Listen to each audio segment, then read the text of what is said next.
ബിൻസി എത്രയും പെട്ടെന്ന് NICUലേക്ക് വരാൻ പറഞ്ഞു. ആ വന്ന അതേ സ്പീഡിൽ തിരിച്ച് കയറിപ്പോയപ്പോൾ ഡോക്ടർ എൻ്റെ അടുത്ത് ഇങ്ങനെ പറഞ്ഞു, ഞങ്ങൾ ചെയ്യുന്നതിന് പ്രശ്നമില്ല, ഞങ്ങൾ ചെയ്യാം, പക്ഷേ ഇതിൻ്റെ റിസ്ക് ഫാക്ടർ ഇങ്ങനെയൊക്കെയാണ്, ഞങ്ങൾക്ക് 1% പോലും ചാൻസ് ഇല്ല, ഈ ഒരു വ്യക്തിനെ ഞങ്ങൾക്ക് തിരിച്ചു തരാൻ പറ്റുന്ന 1% പോലും ചാൻസ് ഇല്ല. ഞാൻ പറഞ്ഞു ഒരു കുഴപ്പമില്ല, അവൻ അനുഭവിക്കാവുന്നതിൻ്റെ അങ്ങേയറ്റം അവൻ അനുഭവിച്ചു, അപ്പോൾ ഇനിയിപ്പോൾ എന്തായാലും കുഴപ്പമില്ല ഡോക്ടറെ എന്ന് പറഞ്ഞു. അപ്പോൾ ഡോക്ടറിൻ്റെ അടുത്ത് തന്നെ എന്നാൽ അച്ഛനെ അമ്മയും വിളിച്ചോളാൻ, അതായത് ഇവനെ അവസാനമായിട്ടെങ്കിലും കാണാൻ വേണ്ടിയിട്ട് അച്ഛനെ അമ്മേനെയും വിളിച്ചോളാൻ പറഞ്ഞു. ഞാൻ പറഞ്ഞു ഒരാളെയും വിളിക്കേണ്ട എന്ന് പറഞ്ഞു, ഒരാളെയും വിളിക്കേണ്ട, അപ്പനെയും വിളിക്കേണ്ട, അമ്മേനെയും വിളിക്കേണ്ട, ആരെയും വിളിക്കേണ്ട. കാരണം എങ്ങനെ എനിക്ക് ശക്തി കിട്ടിയെന്ന് അറിയത്തില്ല, ഉള്ളിൽ എന്തോ ഒരു ആരോ ഇരുന്ന് പറയുന്നത് പോലെ, പേടിക്കേണ്ട അവൻ തിരിച്ചു വരും എന്നുള്ള ഒരു ഇത്. ഞാനപ്പം ഡോക്ടറോട് പറഞ്ഞു, ഡോക്ടറെ ഇവനെ ജീവനോടെയാണ് എൻ്റെ അപ്പനും അമ്മയും കണ്ടിട്ട് താഴെ നിൽക്കുന്നത്, അവരുടെ മനസ്സിൽ ആ ഒരു രൂപം മതി എന്ന് പറഞ്ഞു. എന്നിട്ട് ഡോക്ടർ എൻ്റെ അടുത്ത് പിന്നെയും എടുത്ത് ചോദിച്ചു, ഒന്നുകൂടി ചിന്തിച്ചൂടെ എന്ന് ചോദിച്ചു. കാരണം ചിലപ്പോൾ ഡോക്ടറിന് എന്നോട് ദേഷ്യം വന്ന് തോന്നിയിട്ടുണ്ടാവാം ഞാൻ അങ്ങനത്തെ ഒരു തീരുമാനം എടുത്തതിന്.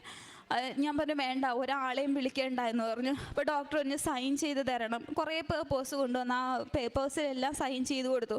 എൻ്റെ ഡോക്ടർ എന്നോട് ചോദിച്ചു ഞാൻ ഒന്ന് കാണുന്നു എന്ന് ചോദിച്ചു. അത് അവസാനത്തെ കാഴ്ച പോലെയാണ് എൻ്റെ അടുത്ത് ചോദിക്കുന്നത്. ഞാൻ കയറി NICUവിൽ അവരുടെ ഡ്രസ്സും കാര്യങ്ങളും ഒക്കെ ഇട്ട് കയറ്റി കഴിഞ്ഞപ്പോൾ ഞാൻ അവരോട് ചോദിച്ചു, ഞാൻ ഇവനെ ഒന്ന് തൊട്ടോട്ടെ എന്ന് ചോദിച്ചു. കാരണം ഇവനെ ഓപ്പറേഷനായിട്ട് റെഡിയാക്കി അവർ കിടത്തിയേക്കാം. ഞാനൊന്ന് തൊട്ടോട്ടെ എന്ന് ചോദിച്ചു. അവർ തന്നെ തൊട്ടോളാൻ പറഞ്ഞു. ഞാൻ ഇവൻ്റെ കയ്യിൽ മാതാവിൻ്റെ രൂപമുള്ള നമ്മുടെ ലോക്കറ്റ് കൊടുത്തു. ഞാൻ കൊടുത്ത വഴിക്ക് ഇവൻ അതെടുത്ത്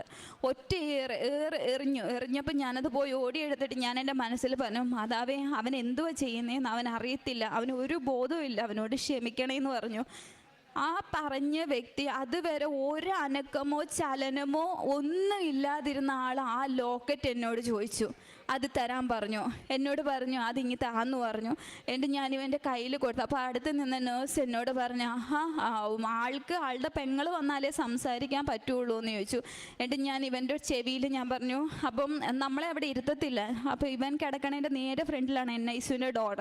ഞാൻ ഇവനോട് പൂർണ്ണ വിശ്വാസത്തിൽ, ഞാൻ എൻ്റെ മാതാവിനെയും ഈശോനെയും പൂർണ്ണ വിശ്വാസത്തിൽ ഞാൻ ഇങ്ങനെ പറഞ്ഞു, മോൻ പോയിട്ട് തിരിച്ചു വാ, ചേച്ചി ആ ഡോറിൻ്റെ പുറകിലുണ്ടാവും എന്ന് പറഞ്ഞു. ആ ഡോറിൻ്റെ അപ്പുറത്ത് ചേച്ചി ഇരിക്കാം, മോൻ ഇപ്പോൾ പോയിട്ട് അതുപോലെ മോൻ തിരിച്ചു വരണം എന്ന് പറഞ്ഞു. അപ്പോൾ ഇവന്